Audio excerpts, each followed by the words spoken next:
India independent. A new nation is born. From north to south, from east to west, in every corner of this ancient land, so rich in culture and tradition, there was unbounded joy. For our people were rejoicing, ready to welcome the long-awaited liberty, a liberty for which they had fought, suffered, and sacrificed.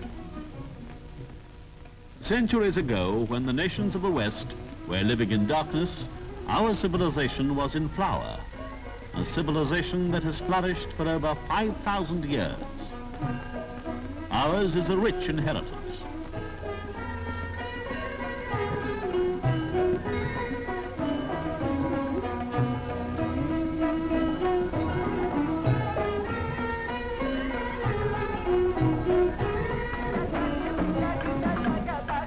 But India, like other nations, has had her periods of glory and despair. During the latter half of the 18th century, a dark shadow fell across the land. 1757. At the Battle of Plassey, a fierce struggle ensued on the plains of Bengal. On one side were ranged the armies of several rulers, corrupted by intrigue, crudely armed and lacking cohesion. On the other, the forces of the foreigner under Robert Clive, equipped with the latest weapons of destruction. The success of the British in this battle sealed the fate of India, and she became the vassal of a foreign power. As the result of her serfdom, the fingers of her potters began to lose their cunning, the skill of her artists grew less, and the workers in copper, bronze, silver and gold lost the secrets of their craftsmanship. Her Dhaka muslins, her Benares brocades, her entire trade and industry were crushed. Then came 1857, the Indian Mutiny. India strained to free herself from the foreign yoke. But again it ended in a triumph for British arms. The revolt was suppressed and the people disarmed.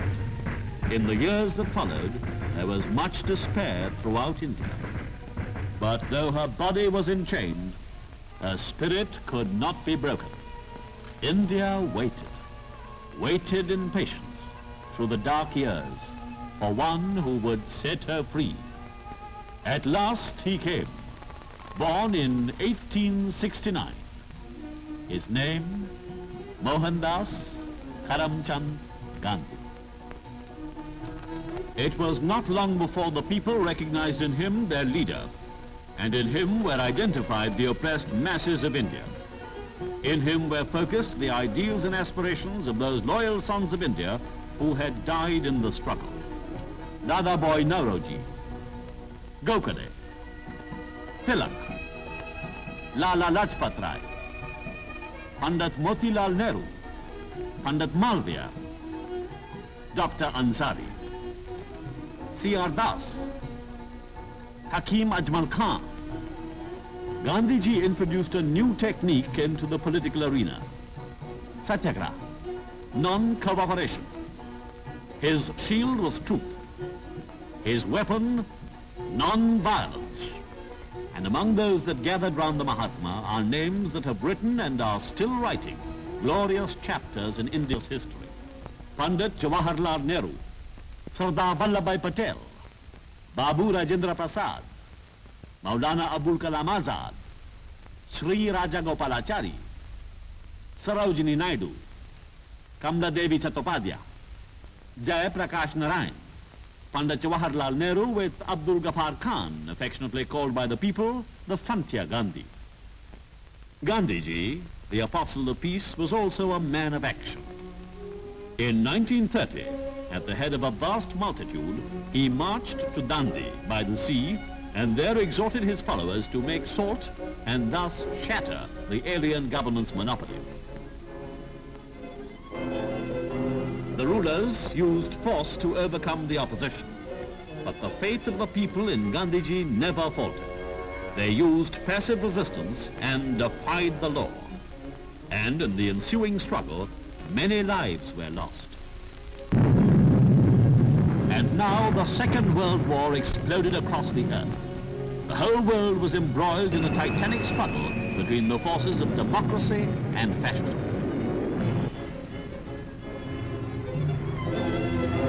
Although of Western origin, its repercussions were also felt in distant India.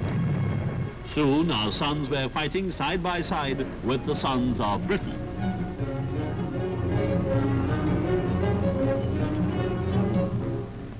March 1942.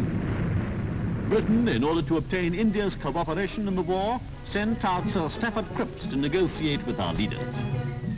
Numerous parleys between Sir Stafford Cripps and our high-ranking leaders took place in New Delhi. Our leaders wished full liberty, liberty to wage war as a free people, and not as vassals of another power.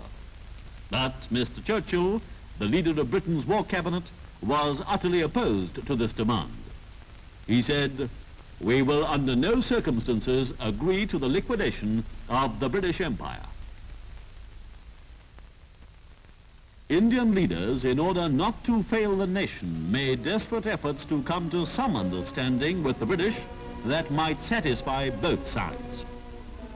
All to no purpose. Sir Stafford returned to England, his mission a failure. After the Cripps mission, Congress assembled in Bombay. Leaders and delegates from every part of the country came for the session.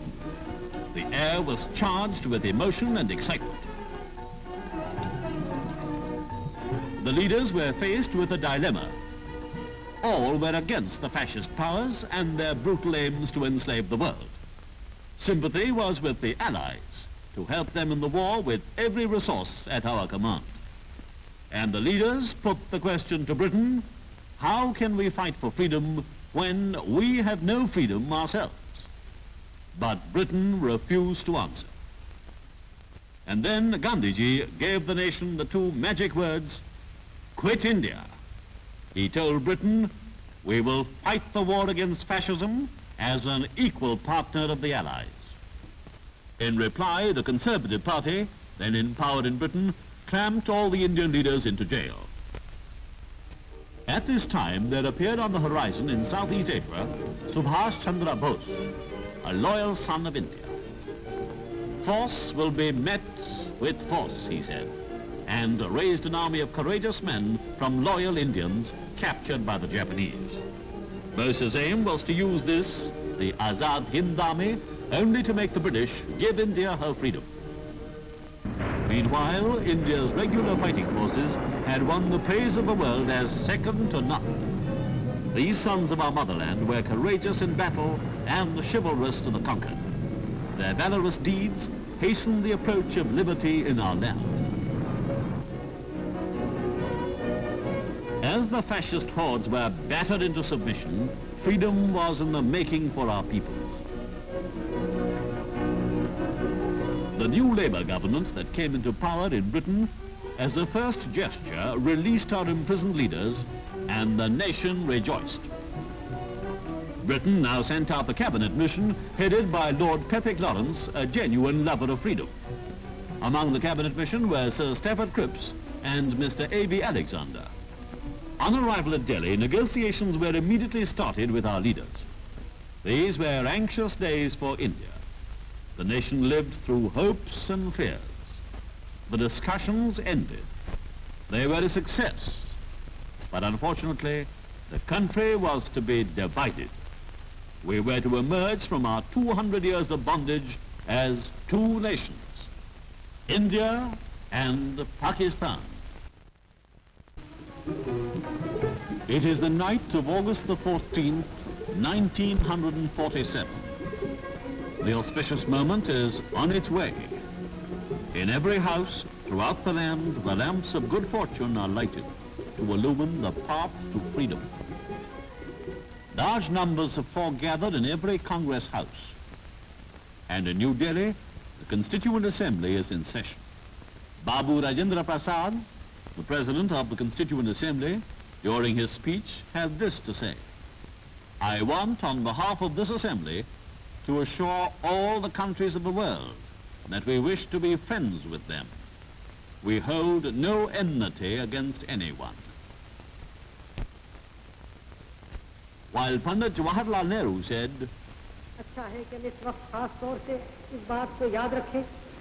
we stand on the threshold of freedom.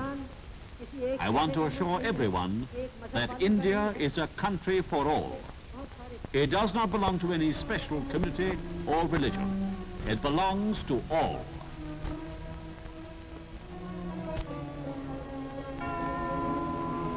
The hands of the clock move their way towards midnight. All India is expecting.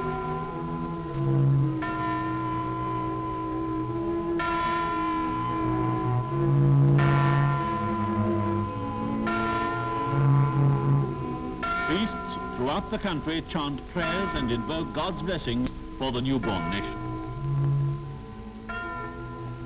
And the flag of India, our flag, the tricolour, is unfurled.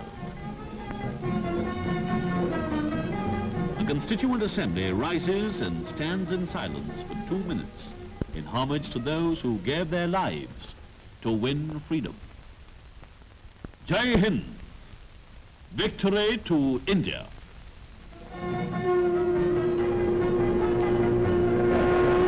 And at the dawn of August the 15th, the nation celebrates her freedom. At New Delhi, vast crowds foregather in front of the Parliament buildings. The Prime Minister and the Deputy Prime Minister, followed by members of the Cabinet, descend the steps.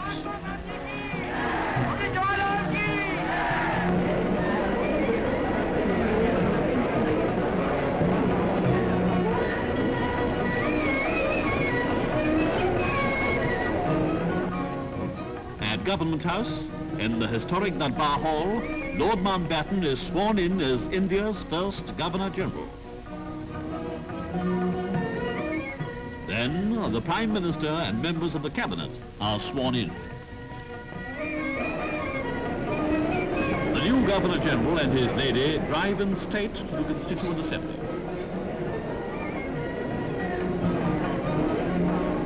At the Constituent Assembly, he speaks to the nation.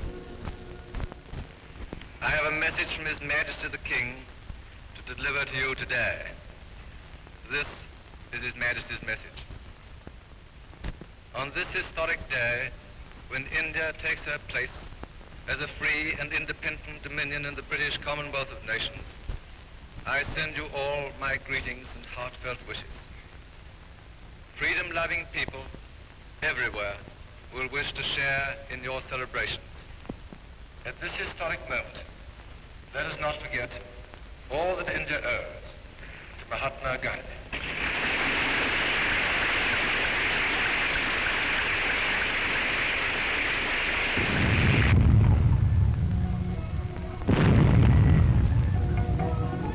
India is at last free.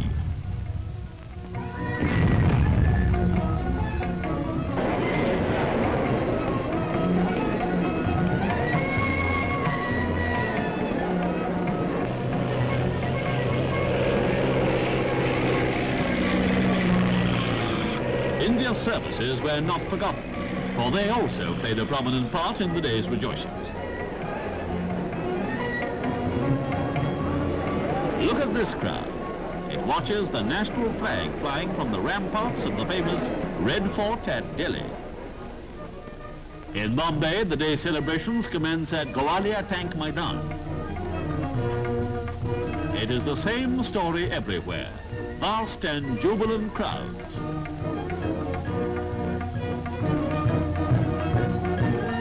A fire? No, just an ingenious way of paying homage to one of the nation's departed leaders, Sir Firoz Shah Mehta.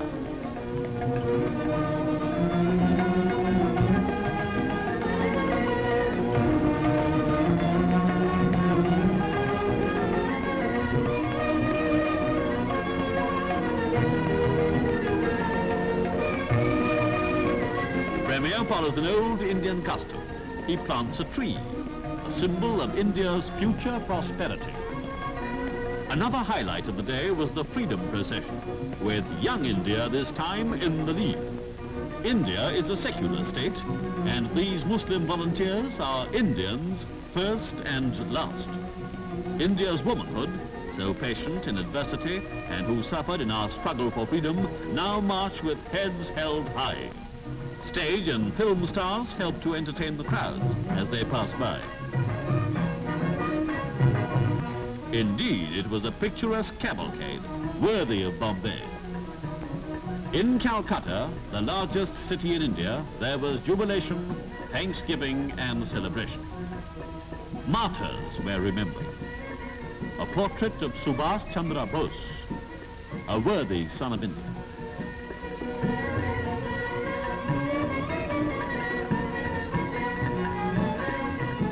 Madras was also en fête.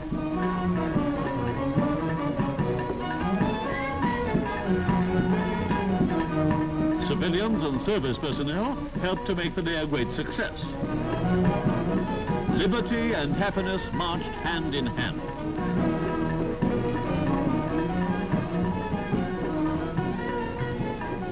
And look at Jumbo. Even the elephant enjoys freedom. In London, Britain extends to the new nation the warm hand of friendship.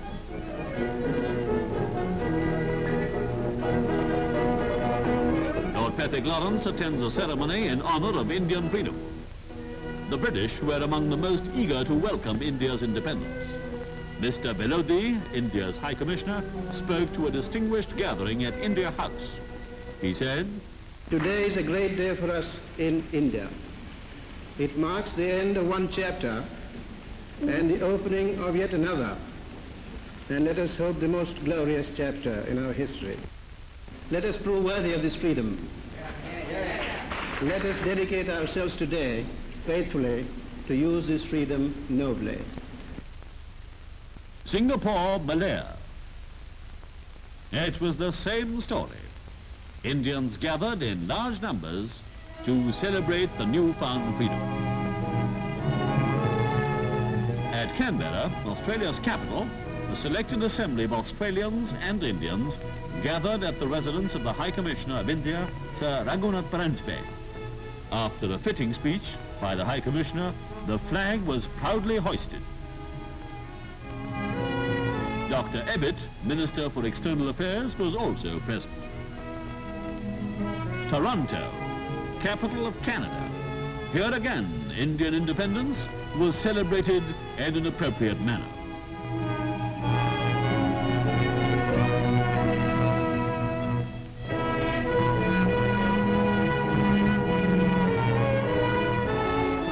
And in Washington, Indian independence was warmly celebrated.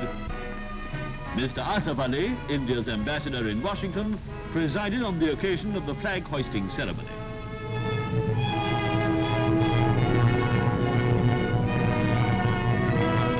The whole world rejoiced at India's freedom. But the man who made it possible, the father of the nation, walked with a heavy heart. His vision was of one land, one people, one nation. But it was a dream that never came true. And thus, freedom returned to ancient India. With freedom came a realization of the beauty of our land, with its picturesque hills and valleys, its snow-covered mountains, and its babbling waterfalls. Blessed by nature, and with a vast potential of mineral resources and manpower, it will be easy for us to regain our proud place in the forefront of the nations of the world. As free men, we offer the hand of friendship to all lovers of freedom. The glory of our freedom, flag of our nation, we salute you. Jai Hind.